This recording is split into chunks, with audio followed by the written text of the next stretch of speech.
শোভাবাজার প্রতিবিম্ব নাট্য গ্রুপের নবনাট্য প্রযোজনায় হয়ে গেল রাসবিহারী, এক নেপথ্যের নায়ক। হ্যাঁ, থিয়েটারের ইতিহাসে প্রথমবার রাসবিহারী এক নেপথ্যের নায়ক এদিন মঞ্চস্থ হলো গিরিশ মঞ্চে।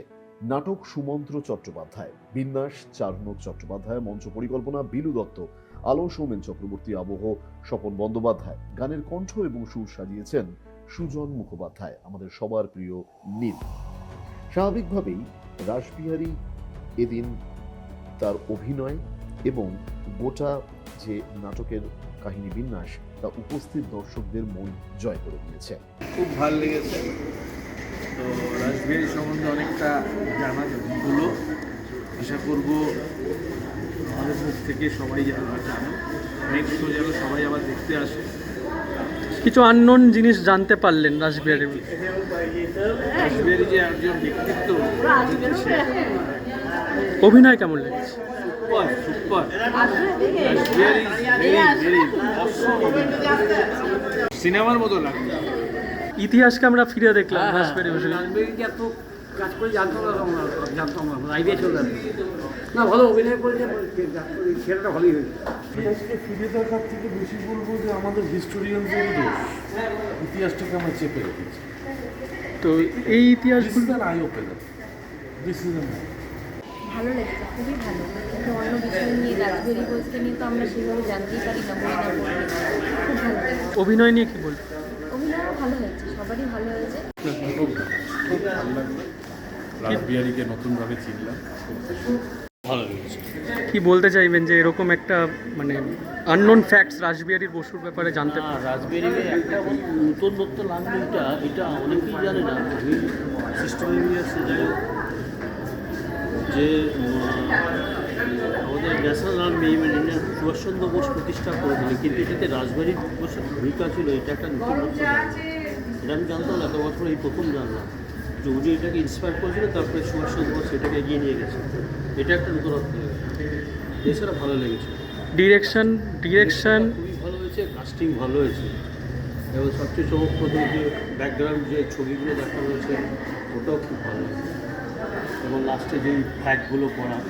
আর একটা নতুন জিনিস দেখলো, এটা আমরা দেখলাম যে ফ্ল্যাগ, ইন্ডিয়ান ফ্ল্যাগ যে আগে 3টে কালার ছিল, এইভাবে যে করা হয়েছিল, এটা হিন্দু, মুসলিম, খ্রিস্টান, এইভাবে যেটা করা হয়েছিল, এটা পরিকল্পনা কি রাসবিহারী বসুর ছিল আমি জানতাম না। এটা ভালো। প্রথম কথা হচ্ছে আমার থিয়েটার জীবন ধন্য। ওরকম একজন মানুষের চরিত্র আমি পোর্ট্রে করেছি। সবথেকে বড় কথা, শোভাবাজার প্রতিবিম্ব এবং আমাদের নির্দেশক চারুনক চ্যাটার্জি আমাকে যে ভরসা করেছেন, এটার জন্য আমি তাদের কাছে মানে ভীষণভাবে কৃতজ্ঞ। আর রাসবিহারী বসু মানে স্বাধীনতা সংগ্রামের একটা অনেক বড় অধ্যায় ওনাকে জুড়েই ছিল, কিন্তু যে কোনো কারণেই হোক, যাদের কারণেই হোক, তো তার নাম ইতিহাসের পাতায় আসেনি। সেইটা আমরা প্রথমবার আনতে পেরেছি এবং মানুষকে জানাতে পারছি, দেখাতে পারছি যে ইনি রাসবিহারী বসু, এইভাবে তার জীবনযাপন ছিল। এটাই আমাদের ভালো লাগা, এবং আমরা মনে করি এরকম একজন ব্যক্তিত্বকে সারা বিশ্ব কেন, সারা ভারতবর্ষ, সারা বিশ্ব সবাই চিনুক, সবাই জানুক, আজকের জেনারেশন জানুক কী ছিলেন, কীভাবে তৈরি হয়েছিল আইনে, কীভাবে তৈরি হয়েছিল নেতাজি সুভাষচন্দ্র বোস। এটাই। নেতাজি সুভাষচন্দ্র বসুকে তো আমরা সবাই চিনি, কিন্তু রাসবিহারী বসু কোথাও না কোথাও একটু হাইড হয়ে গেছেন। তো এই নিয়ে আপনি কি বলবেন যে এটাকে পুরোটাই তুলে ধরলেন? এক্স্যাক্টলি, মানে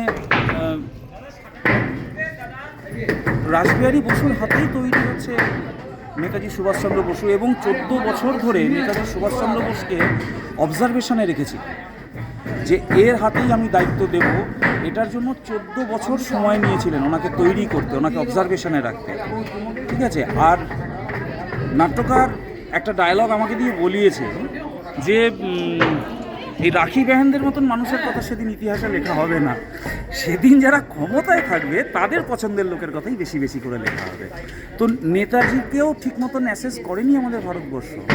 সবাই কেউ বলেছে পালিয়ে গেছে, কেউ বলেছে মারা গেছে, কিন্তু অ্যাকচুয়ালি যেটা খুব ভীষণ সত্যি সেটা হচ্ছে কেউ আমরা সত্যিটা জানি না, সেটাকে কোনোভাবে লুকানো হয়েছে যে কোনো কারণেই হোক।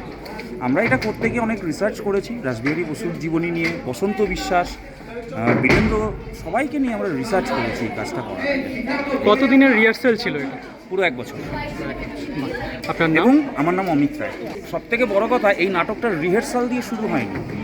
আমাদের নির্দেশক প্রত্যেক দিন আমাদেরকে স্কুলের মতন করে বসে পড়াতেন, আজকে এর জীবনী, কালকে ওর জীবনী। প্রথম তো আমরা 30 জন মনীষী, 30 জন বিপ্লবীর আমরা জীবনী পড়েছি, আমাদের নির্দেশক আমাদের পড়িয়েছেন। তারপর আমরা নাটকে গেছি, আমাদের মনন তৈরি হয়েছিল। অসাধারণ, মানে একটা যে এতদিন ধরে যে আনটোল্ড একটা স্টোরি আমরা বলতে পেরেছি, মানুষের কাছে পৌঁছাতে পেরেছি, এইটা একটা নিজের মধ্যে একটা সার্থক, ঠিক আছে। আর এত বড় একটা ক্যারেক্টার প্লে করেছি, একটা রিয়েল লাইফ ক্যারেক্টার, তো ওটাকে পোর্ট্রেট করা আরও, যেটাকে মানুষ দেখে এসছে এতদিন ধরে, ওটাকে পোর্ট্রেট করা আরও একটু ভাবতে হয়েছে আমাদের। অনেক কিছু ইনফরমেশান, অনেক কিছু তথ্য নিয়ে আমাদের নামতে হয়েছে, রিসার্চ ওয়ার্কটা ভালো হয়েছে, অনেক কিছু করতে হয়েছে, তো সেই জন্যেই। আর নাটক ভালো লাগলো আপনাদের, সেটাই আশা করি। ঠিক আছে, পরের শো আমাদের আছে, আমাদের 3 জুলাই, ঠিক আছে, মধুসূদন মঞ্চে। আপনারা আসুন, দেখুন এবং জানুন ইতিহাসকে, যে রাসবিহারী বসুকে যারা চেনেন না, যারা জানেন না যে তিনি কত বড় মহানায়ক ছিলেন আমাদের দেশে, সেটা জানুন। ধন্যবাদ। আমরা নেতাজিকে নিয়ে যতটা কথা বলি, ক্ষুদিরাম, আরও যারা যারা বিপ্লবী আছে যাদেরকে নিয়ে কথা বলি, কিন্তু এই আজাদ হিন্দ ফৌজ যার হাতে তৈরি, এই লাহোর ষড়যন্ত্র মামলা বলো বা আরও যেসব আছে, ঠিক আছে, এই হিরেন্সে বোমা আক্রমণ, এইগুলো সব কিছু মানে যার পেছনে অবদান ছিল, মানে একটা গোটা ভারতবর্ষকে, একটা মানে অবিভক্ত ভারতবর্ষকে এক জায়গায় জোট করিয়ে একটা আজাদ হিন্দ ফৌজ তৈরি করা। আমরা রাসবিহারী সম্বন্ধে খুব কমই বলি, তো তাদের চরিত্রগুলো তুলে ধরতে গিয়ে, তাদের ওই হিস্ট্রিটা তুলে ধরতে গিয়ে, মানে এটা তো অনুভূতি, মানে বলা তো যাবে না। আমি চাইবো যে আমাদের 3 তারিখে 3রা জুলাইতে আবার শো আছে, চাইবো যে সবাই যাতে আসে। থ্যাংক ইউ, ধন্যবাদ। আপনার নাম? আমার নাম ঋত্বিক বেরা। ভাবনা বলতে প্রথমত তো মিস্টার চার্মাক চ্যাটার্জি, যিনি ডিরেক্টর, ভাবনাটার মধ্যে থেকেই শুরু হয়। তো তারপরে যখন আমরা জানতে পারি যে হ্যাঁ, রাসবিহারী বোস নিয়ে আমরা কাজ করতে চলেছি এবং লেখক সুমন্ত চট্টোপাধ্যায় স্যারের হাতে স্ক্রিপ্টিং হয়েছে টোটাল, তারপরে আমরা যখন আস্তে আস্তে শুরু করি, পড়াশোনা শুরু করি, অনেক কিছু নতুন জানতে পারি। এবং আমার যে ক্যারেক্টারটা ছিল সেটা হচ্ছে মতিলাল রায়, আমি যার কোনো দিনও নামই শুনিনি। পরে যখন শুনলাম যে আচ্ছা, এরকম একজন ছিলেন, একজন সাধক ছিলেন যিনি বিপ্লবী হিসাবে রাসবিহারীকে এতটা সাহায্য করেছেন, সেগুলো নিয়ে টুকটাক পড়াশোনা করতে করতে করতে করতে আজকে মঞ্চায়ন হলো নাটকটা। আমি তো বেশ খুশি। আপনার নাম? আমার নাম অভিলাষ চক্রবর্তী। আমি টিগার্টের ক্যারেক্টারটা করেছিলাম, তো তার জন্য আমাদের সবারই 1 বছরের উপরে রিহার্সাল হয়েছে। এর জন্য টিগার্টের সম্বন্ধে কিছু পড়তে হয়েছিল, তার বিহেভিয়ার, তার সমস্ত সে যে লগগুলো করেছে বা তার সমস্ত কেসেস যা যা রয়েছে। কারণ একমাত্র বিপ্লবীদের মধ্যে টিগার্টকে ছাড়া তেমন কাউকেই তেমন তুমি ভয় পেতাম, বাট টিগার্ট এমনই একজন লোক ছিলেন বুদ্ধিমত্তার দিক থেকে, যিনি মানে সবাই তাকে বাঘের মতো ভয় পেত বলতে গেলে। বিপ্লবীরা ভয় পেত বলতে গেলে একমাত্র টিগার্ট। এবার সেই একজন সেরকম লেভেলে, সেরকম পর্যায়ে একজন মানুষকে যদি প্লে করতে হয়, তার মতো একটা গাম্ভীর্য বা তার সেই স্মার্টনেসটা মুখে মানে দেখাতে হবে, তো তার জন্য অনেকটা খাটতে হয়েছে। তো রিহার্সালে আশা করি এসছে অনেকটাই। আমি একটাই কথা বলবো, আপনারা যদি একবার আসেন, এই নাটকটা আপনার বারবার দেখতে ইচ্ছে করে। আপনার নাম? জিতন দেব। নমস্কার, আমি স্বপ্নদীপ চক্রবর্তী। আমার চরিত্র হচ্ছে যে করতার সিং। করতার সিংয়ের একটা বড় অংশ যেটা এখনও লোক মানে বুঝতে পারে না, যে সে কি আসলে স্পাই ছিল নাকি স্পাই ছিল কৃপাল সিং। এটা নিয়ে এখনও অনেক তর্ক বিতর্কও রয়েছে, কিন্তু ছোটো করে বলতে গেলে গাদার মুভমেন্টে করতার সিংয়ের একটা বড় হাত ছিল রাসবিহারীর সাথেই। খুবই এক রকচটা ছেলে, যেমন নাটকে দেখা যায় যে শিশুরাজিকে পার্সোনাল গ্রাজে মেরে দেয়, যার জন্যই হোক রাসবিহারীর সাথে কথা কাটাকাটি হয়েছে।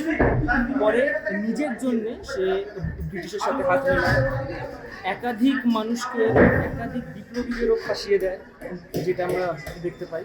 তো অনেক তর্ক বিতর্ক রয়েছে এই চরিত্র নিয়ে, যেখানে একটা ছোট্ট অংশও রয়েছে। যখন আমি ঢুকছি তো আমাকে বলা হচ্ছে আসুন কৃপাল সিং, কিন্তু আমার নাম করতার সিং বা আমার নাম করতার সিং। এইটাই নিয়ে আমার চরিত্র বলতে গেলে একটা গ্রে শেডের ক্যারেক্টার, না ভিলেন না হিরো, একটা গ্রে শেড। শিকদার। আমার ক্যারেক্টারের নাম জাবেদা। জাবেদা এমন একটা চরিত্র যার উল্লেখ হয়তো খুব কম লোক পাবে ইতিহাসে, কিন্তু এই নাটকে বিশেষ করে এরকম জাবেদার মতো বিভিন্ন চরিত্র যারা নেপথ্যে কাজ করেছেন তাদের কথা বলা হয়েছে। আমাদের আমাদের নাটকের নামই রাসবিহারী, এক নেপথ্যের নায়ক। তো নেপথ্যের শিল্পীদের নিয়ে আমাদের নাটক। জাবেদা একজন সাধারণ মেয়ে, মানে তাকে দেখে মনে হবে সে রান্না করছে, বাসন মাজছে, কিন্তু সে তার আরে কী করছে, বিপ্লবী কাজ করছে, খবর আদান প্রদান করছে, বিপ্লবীদের বোম বানাচ্ছে। তো খুব প্রিয় একটা চরিত্র, খুব কাছের একটা চরিত্র। আর দেশাত্মবোধক নাটক যে কোনোই তো গায়ে কাটা দিয়েই দেয়, তো ওভারঅল ভালো লাগে চরিত্র। যারা এদিন এলেন না তাদের জন্য অবশ্যই অপেক্ষা করতে হবে আগামী প্রোডাকশনে।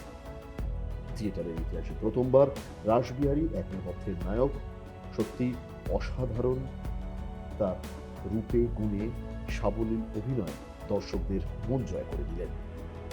ব্যুরো রিপোর্ট, দিশা শক্তি নিউজ, কলকাতা।